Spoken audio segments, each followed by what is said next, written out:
Alors l'ETF n'est pas safe, ça c'est vraiment important que vous le compreniez parce que ça m'énerve. C'est pas safe un ETF. L'ETF c'est juste un instrument qui réplique un indice. C'est un truc de dingue. Enfin c'est vraiment... Là on se dit quand même que c'est n'importe quoi vivre à Paris. Mais toute la mouvance qui vous fait croire que vous allez être rentier et que vous allez toucher 10 000 € de loyer par mois avec vos appartements, ça n'existe pas ça en fait. Si on pouvait faire des emprunts illimités, ce serait le plus grand Ponzi de l'histoire quoi. C'est le début donc de toute façon dans quelques années tu te diras ah bah j'ai eu raison, j'ai eu tort mais en tout cas j'ai appris des trucs. Bonjour à tous, bienvenue dans une nouvelle analyse de patrimoine. Aujourd'hui, on va analyser le profil d'un étudiant de 22 ans qui se pose énormément de questions sur l'investissement. C'est parti. Du coup, je vous le disais, mon petit étudiant de 22 ans, enfin, je sais pas s'il est petit d'ailleurs, peut-être qu'il mesure 2 mètres, mais en tout cas, il débute. En tout cas, c'est comme ça qu'il se définit. 11 000 € de patrimoine, on voit qu'il a déjà un patrimoine relativement important, hein, 6 000 € d'actions et de fonds, donc on va regarder comment il a eu ça. Peut-être un petit héritage. 2 000 € de livret, 2 000 € d'autres actifs et 1 100 € de compte bancaire. Étudiant actuellement en école de commerce, actuellement en stage dans le conseil, en année de césure, je vis à Paris depuis quelques mois pour ce stage, mon loyer prend une grosse partie de mes revenus, ouais tu m'étonnes, normal, j'imagine que t'es en coloc mais ça doit coûter une blinde. J'ai relativement peu de dépenses de vie quotidienne notamment parce que je fais des courses avec ma carte ticket resto. J'ai toujours bossé à côté de mes études pour gagner un peu de sous mais j'investis depuis quelques semaines seulement, ouais donc c'est tout neuf. Avant d'investir j'ai dépensé tout dans le voyage ou dans mes passions notamment le sport, pas forcément une mauvaise chose à ton âge franchement. J'ai aussi dans mon patrimoine une moto de 1983 que j'ai restaurée, même si je pourrais faire une belle plus-value, je ne pense pas la vendre car elle a une certaine valeur sentimentale. Ok, on va regarder, je crois que tu nous as mis une photo, Mani l'équipe. Voilà, donc la belle moto, très stylée. Je ne sais pas quelle est la cote des motos, j'avoue que je ne connais pas du tout ce domaine, mais je ne sais pas si ça cote vraiment,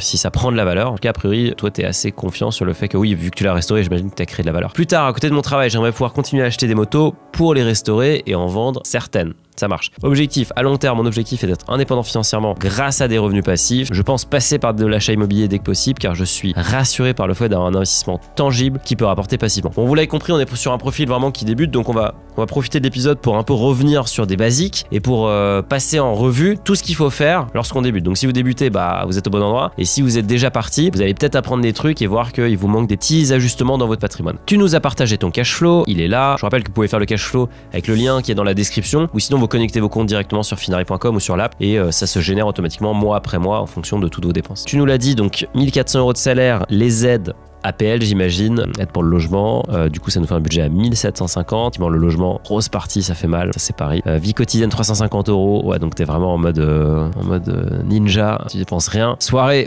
tu dépenses autant dans les soirées que dans les courses, ça c'est pas mal, ça coûte cher. Fonds de roulement, c'est quoi le fonds de roulement? C'est peut-être matelas de sécurité ou juste la variable d'ajustement. En tout cas on voit qu'actuellement il y a 0 investissements qui sont effectués, c'est vrai que le budget il est tight quoi, donc il n'y a pas non plus beaucoup de gras que tu pourrais investir. Petite pause pour vous faire une annonce. À l'occasion du Black Friday, je vous fais une offre exceptionnelle sur notre abonnement Finari Plus. Pour la première fois, vous allez pouvoir bénéficier de 50 € de réduction et donc payer seulement 99,99 €. C'est tout simplement la première fois qu'on fait une offre Black Friday sur notre abonnement. Elle s'appliquera sur la première année de votre abonnement et est accessible depuis l'application mobile ou notre version web jusqu'au lundi 2 décembre à 14 h. Je vous mets le lien pour en bénéficier directement dans la description. Allez, on retourne à la vidéo. J'ai un livret qui contient mes économies pour des dépenses perso dans mes passions. On va regarder combien je crois que tu avais 2 000 €. D'ailleurs, c'est bizarre que tu n'aies pas de LEP en fait. Peut-être que tu es encore attaché au foyer fiscal de tes parents, mais sinon le LEP, bon, c'est vraiment livret d'épargne populaire. C'est un peu le best-seller parmi les livrets parce que, enfin, c'est un peu justement, c'est pas le best-seller, c'est le moins connu des livrets, mais c'est le plus rentable. Le taux, il a été à 6,1%, donc c'était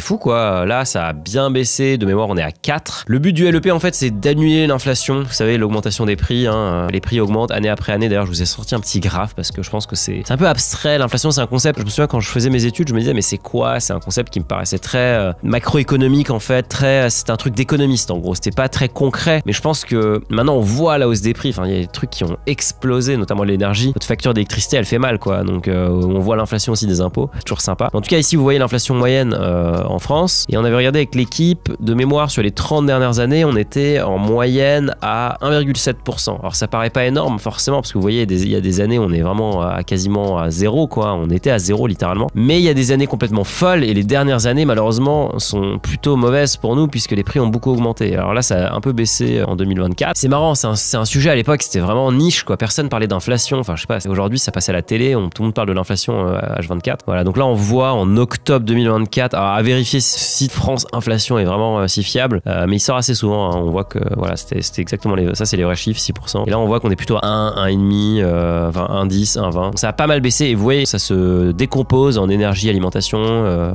manufacture, tabac, etc. Bon, le tabac, ça c'est vraiment le truc qui explose, mais c'est pour d'autres raisons. Pour le coup, c'est que juste c'est voulu par l'État. Je pense que c'est pas plus mal. Mais donc on voit c'est les différentes composants, enfin c'est les composants de l'inflation en fait, enfin, c'est l'inflation mensuelle. Et donc là, on voit que l'énergie a un peu augmenté alors qu'elle avait pas mal baissé ces derniers temps. On avait une grosse baisse après une hausse complètement folle. Donc le LEP permet d'annuler l'inflation. Par contre, il y a des conditions de ressources pour l'ouvrir et de mémoire, on doit être à 22 000 € sur le revenu fiscal de référence. Si pour quelqu'un qui a une part, donc pour quelqu'un qui est célibataire en gros, voilà, 22 419 €. Alors c'est revalorisé régulièrement, mais je pense que tu es rattaché au foyer fiscal de tes parents, donc c'est pas pertinent. En tout cas, si vous êtes étudiant, si vous n'êtes pas rattaché au foyer fiscal de vos parents, si vous débutez dans la vie active et que vous avez un petit revenu, hein, c'est pas un jugement, c'est juste si vous avez un revenu relativement modeste, sachez que le LEP c'est mieux que le livret A et donc privilégiez plutôt le LEP pour votre matelas de sécurité. J'avais un PEL de 10 000 € dans lequel mes parents ont mis de l'argent petit, je l'ai clôturé car je ne trouvais pas intéressant, rendement de 2,5%. Bah t'as raison, le livret A il est mieux, il est à 3%, il est défiscalisé, d'ailleurs le LEP aussi est défiscalisé, vous payez pas d'impôt au-dessus, donc c'est assez intéressant sur les intérêts. J'ai récemment ouvert un PEA pour y placer les 10 000 € du PEL que j'ai clôturé, absolument logique. Cela représente aujourd'hui la quasi-totalité de mon épargne, je ne suis pas prêt à d'énormes risques étant donné que c'est pas vraiment mon argent. Ah, ça c'est intéressant, faudrait que t'en parles à tes parents je pense parce que eux, à mon sens, ils considèrent que c'est ton argent puisqu'ils l'ont littéralement investi pour toi. Par contre, c'est vrai que c'est une somme conséquente par rapport à ton patrimoine, donc est-ce que le PEA c'est vraiment la bonne enveloppe, sachant que ton matelas de sécurité il est quand même assez petit encore, hein. Je cherche pas à surperformer avec du stock picking ou de la crypto, je préfère avoir des ETF relativement safe. Alors pour info, il n'y a pas de crypto dans le PEA et le stock picking reste quand même relativement limité parce qu'il n'y a pas d'actions américaines qui reste quand même celle qui performe le mieux parmi celles qui performent le mieux sur le très long terme. Je préfère avoir des ETF relativement safe. Alors l'ETF n'est pas safe, ça c'est vraiment important que vous le compreniez parce que ça m'énerve. C'est pas safe un ETF. L'ETF c'est juste un instrument qui réplique un indice. Mais si l'indice qu'il réplique fait moins 99%, bah ton ETF va faire pareil. Donc ton patrimoine va baisser de du même montant. Donc un ETF c'est un instrument qui a des petits risques. Dans un PEA, je vous rappelle, on met un ETF synthétique quand on veut s'exposer au marché hors européen. Donc il y a un produit dérivé à l'intérieur, il y a un swap, petit risque qui est relativement réduit, mais il faut quand même le connaître. Par contre, l'ETF il est bête, tu vois. Donc si le marché monte, l'ETF il monte, si le marché baisse, l'ETF baisse. Donc je pense que ce que tu veux dire par là, c'est que tu veux plutôt faire un indice, enfin tu veux faire un ETF pour investir de façon large. Et ça c'est bien parce que le stock picking, c'est hyper concentré alors que les ETF c'est large, c'est un indice et donc le MSCI World typiquement pourrait être bien. Ah bah tiens, actuellement j'ai environ 90% sur du MSCI World et 10% sur du MSCI Emerging Markets car je crois dans le développement des pays émergents dans les années à venir. Oui mais mon ami, la question c'est pas de savoir si toi t'y crois, la question c'est de savoir si le marché y croit. Et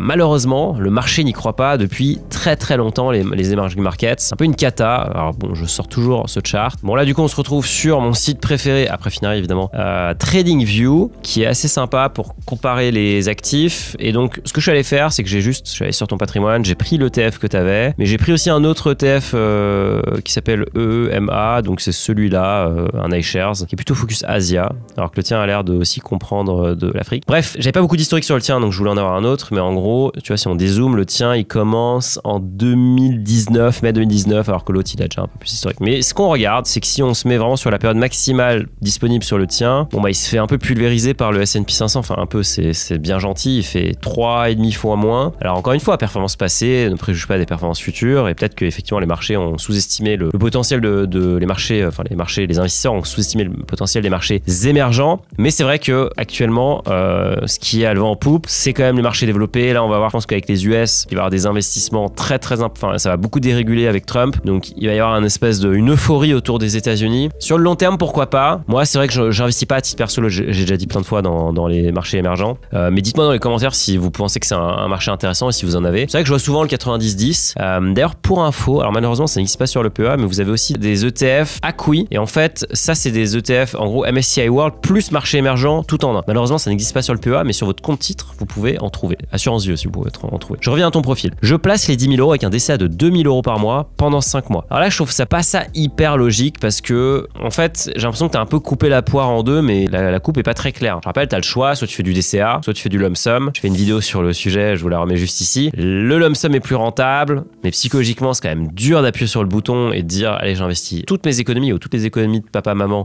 d'un coup. Tu peux le décider. Par contre, si tu décides d'aller sur du DCA, moi, je ferais quand même quelque chose de plus long ou de lisser sur une plus longue période. Donc, j'aurais plutôt fait, typiquement, 800 et quelques euros sur 12 mois pour être un peu plus tranquille. Mais bon, à toi de voir. En tout cas, je trouve que l'important, c'est que tu aies pris le livret A et que tu l'aies mis au travail. Après, là, dans l'exécution, c'est le début. Donc, de toute façon, dans quelques années, tu te diras, ah bah j'ai eu raison, j'ai eu tort, mais en tout cas, j'ai appris des trucs. Ça, c'est important. J'aimerais pour ensuite pouvoir continuer de petites sommes à hauteur de 50 ou 100 euros par mois en fonction de mes revenus à côté de mes études.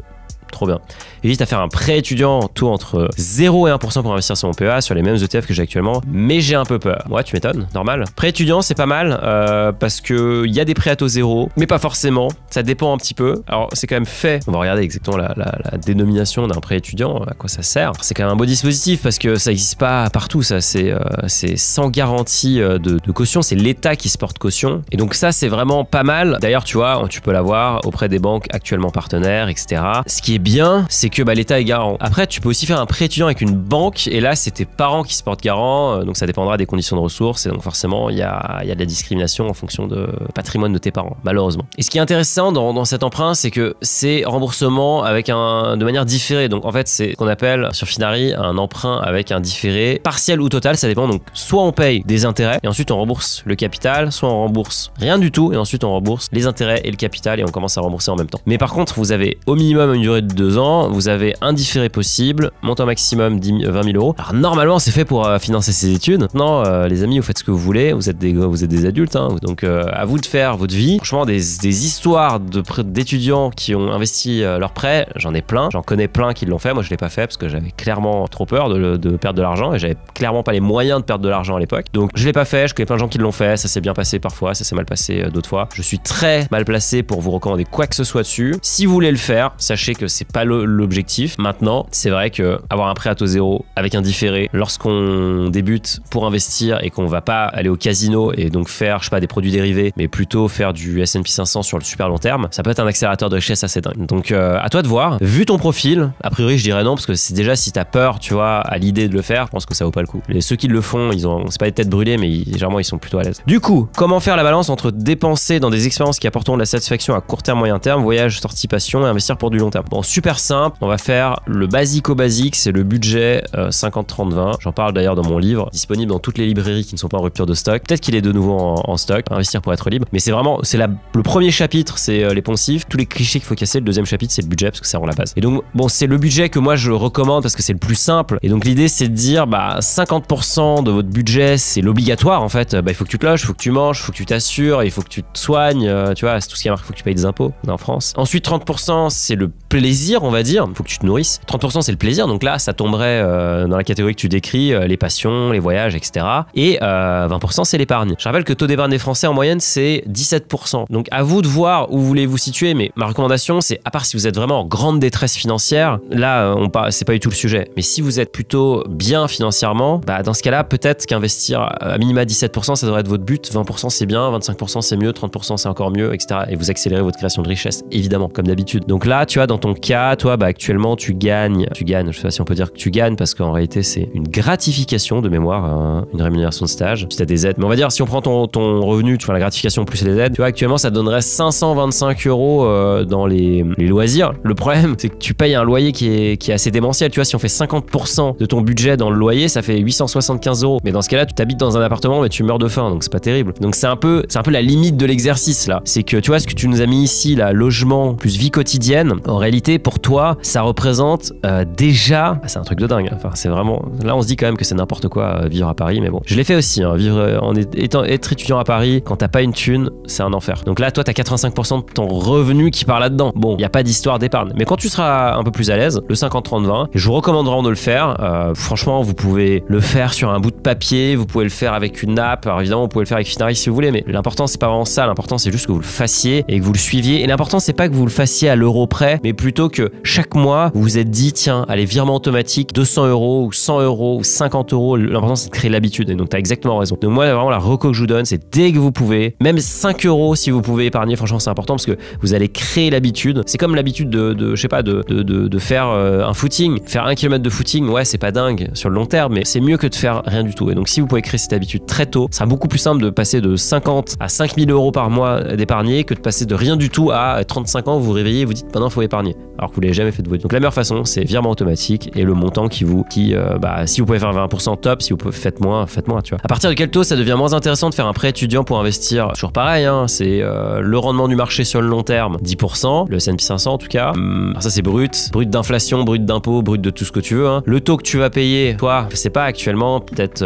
si c'est 0, bah là c'est quand même magnifique. Donc c'est là que tu vois le delta, tu vois. 0, tu payes 0 pour investir dans quelque chose qui peut te rapporter 10%. C'est pas garanti. Mais même si tu prends les 0 et que tu les mets sur ton livret A, c'est ce qu'on appelle de l'arbitrage. Si on pouvait faire des emprunts illimités, ce serait le plus grand Ponzi de l'histoire, quoi. Enfin, tous les fonds tous les hedge funds feraient cet arbitrage. Parce que tu aurais zéro risque, t'as zéro risque des deux côtés. T'empruntes à 0% et après, en plus t'as du différé, et après tu prends 3%. Donc, t'as un énorme écart quand même, à toi de voir. Si tu payes 3-4%, en fait, t'as encore un énorme écart, mais c'est juste que qu'est-ce qui se passe si demain le marché il perd 40%? Et ça, je pense que c'est important qu'on le regarde ensemble, d'ailleurs, c'est ce qu'on va faire exactement maintenant. Donc là, imaginons, je vous ai pris le S&P 500, bon, c'est un peu différent de tout à l'heure, mais là, c'est vraiment un ETF, en dollars, bon, peu importe. On investit en novembre 2019, on prend le prêt étudiant, on monte à février 2020, trop cool, on a fait plus 10%, non, plus 5%, on est à 336 sur le S&P, et là, bam, on se fait éclater. Alors, c'est sur l'ETF, hein, donc le S&P n'est pas à 336 du tout, mais... Et donc là, on redescend à 228. Et après, pour revenir au même niveau, on revient en juillet 2020. Donc ça allait hyper vite. Mais vous avez la même ici. Si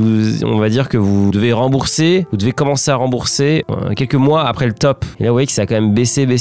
Vous devez commencer à rembourser là. Vous avez emprunté ici. Donc vous avez investi ici, 475. Vous vous retrouvez à rembourser à 360. Et ben là, on est en octobre 2020. Vous allez mettre janvier 2024. Donc vous allez mettre quand même plus d'un an à ressortir du gouffre, quoi. Donc c'est long. Et encore, c'est pas des grosses crises. Donc il y a eu bien pire. Il y a eu des crises qui ont été hyper longues. Si on regarde, là, ça a duré entre mars... Là, ça a duré 7 ans. Si vous avez investi ici, en 2020, pour revenir au même niveau, il aura fallu 7 ans. Donc là, avec votre prêt étudiant, vous êtes bien collé. Vous êtes bien collé, et tout le monde est bien collé d'ailleurs. Si vous n'avez pas de prêt, vous n'avez pas de pression, parce que vous continuez à faire du DCA, et voilà, vous dites, bon bah ok, c'est dommage, pour l'instant je suis dans le rouge, mais ça va finir par remonter, et je me dis que j'achète de moins en moins cher, donc c'est plutôt intéressant. Donc c'est vraiment plutôt une question d'aversion au risque, et j'ai pas l'impression que tu sois prêt pour ça. Est-ce cohérent de vouloir sortir mon investissement sur mon PEA dans 5 ans pour faire un apport dans l'immobilier? Bah, c'est pas complètement débile en soi, c'est juste que je trouve que c'est trop tôt, parce que en réalité, l'investissement, ça s'envisage sur le très long terme. Quand je bossais en gestion d'actifs, on se disait un cycle d'investissement, c'était 5 ans. Mais franchement, ça, c'était en 2010. Maintenant, j'ai plutôt l'impression qu'un cycle d'investissement, c'est 10 ans. Regarde là, on est sur une montée, mais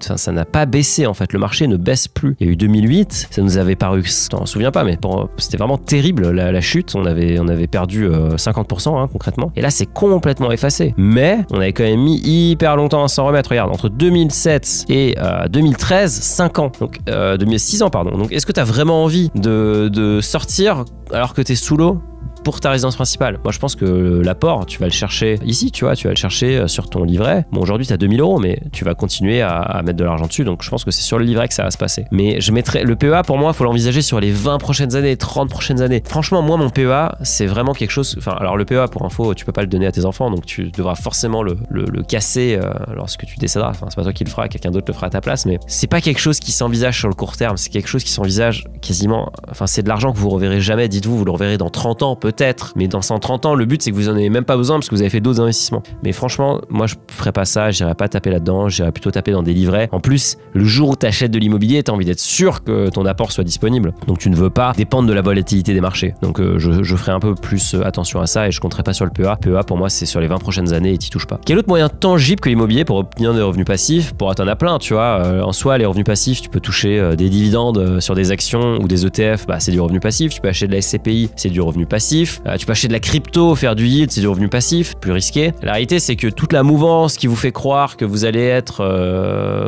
rentier et que vous allez toucher 10 000 € de loyer par mois avec vos appartements, ça n'existe pas, ça, en fait. Enfin, ça n'existe pas, c'est hyper dur, c'est hyper rare. La plupart des gens qui sont indépendants financièrement, ils vendent du capital. Donc, ils consomment leur capital. Donc, toi, quand tu vas vouloir devenir indépendant financièrement, ce qui sera peut-être ton objectif à un moment, je sais pas, à 50 ans, tu vendras des ETF qui seront peut-être dans ton PEA, qui aura vachement gonflé. Et donc, tu consommeras peu à peu peu ton capital. Et donc là, ce qui est important, c'est vraiment ce truc de taux de retrait. Et bon, j'en parle aussi dans le livre, mais c'est assez connu. Vous avez plein d'infos dessus. Et en fait, ce que je vous conseille même, tiens, la règle des 4% n'est plus d'actualité. On en parle même sur le forum de Finari. Et c'est vrai que ça revient souvent. J'en parle dans le livre. Moi, je suis plutôt à 3% en ce moment. Et donc là, tu vois, on dit 2,7%. Donc, faut que tu regardes. Il y a plein de choses qui ont été mises à jour parce qu'il y a eu beaucoup plus d'inflation qu'à l'époque. Mais donc, si tu dis que tu as 1 million d'euros de capital à 50 ans, ce qui est pas mal, de capital liquide, parce que tu peux pas vendre ta maison par petits bouts, donc financier, on va dire, et tu fais 3%, ça te fait 30 000 euros. Est-ce que tu es prêt à vivre? Ça te fait 30 000 euros brut. Faut que tu sois fiscalisé là-dessus. Est-ce que tu es prêt à vivre avec 30 000 euros par mois, moins 30 000 euros par an, moins la fiscalité? Bah, ça, c'est à toi de le décider. Et du coup, en fait, tu peux reverse engineer le truc. Tu peux te dire, ben moi, je veux 2 millions d'euros. Je veux 2 millions d'euros. Je veux 50 000 euros par an. Bon, bah, dans ce cas-là, ok, il te faut à peu près 1,7 million d'euros, tu vois, pour y arriver. Donc, en fait, moi, je partirais plutôt de la fin et je dirais combien tu veux à terme. Et en fonction de ça, bah, voilà combien il te faudra le jour où. Et du coup, tu peux voir le taux de croissance de tes actifs dont tu as besoin et la vélocité de tes investissements, enfin, le taux d'épargne dont tu as besoin. Et donc, tu vas pouvoir décider de ton allocation. Et c'est pour ça que l'objectif, ça vient avant le choix. On choisit d'abord, on se fixe d'abord un objectif. Du coup, après, on définit une stratégie et après, on définit une allocation. Mais on fait pas d'abord l'allocation et ensuite la stratégie. Mais en tout cas, ce qui est sûr, c'est que tant que t'as pas de stratégie, tant que t'as pas d'objectif hyper clair, tout ce que tu fais là, c'est très bien. Je vois pas grand chose que tu pourrais faire de plus, tu vois. Ça peut être intéressant de regarder la crypto si ça t'intéresse, mais là, franchement, avec le PEA, t'as 150 000 euros de versements qui sont disponibles devant toi, donc vas-y, fonce, et t'es très très loin du plafond encore. Voilà, j'espère que ça t'a aidé. Bravo en tout cas d'avoir sauté le pas et surtout d'avoir fait le transfert livret A PEA parce que franchement, c'est pas évident comme switch. Ton DCA, je pense, est un peu costaud, donc peut-être envisager de le faire de façon un peu plus lissée. Et sinon, pour le reste, pour moi, c'est tout bon. T'as tous les bons réflexes et regarde le budget 50-30-20, ça pourrait être pertinent. Si vous voulez que j'analyse aussi votre patrimoine, le lien il est juste dans la description. J'analyse un patrimoine comme celui-ci. J'analyse des patrimoines de gens qui sont beaucoup plus âgés, de gens qui ont beaucoup plus d'argent, beaucoup moins d'argent, tous les dimanches, encore une fois. Donc tentez votre chance et on sélectionne vraiment les profils les plus intéressants qui vont collectivement nous apprendre à être des meilleurs investisseurs. Soyez prudents, n'investissez pas votre prêt étudiant dans de la crypto ou n'allez pas au casino avec, ne faites pas des produits à levier avec. Si vous voulez l'investir, sortez couvert et faites attention à vous. Et d'ici là, je vous dis à très vite. Ciao.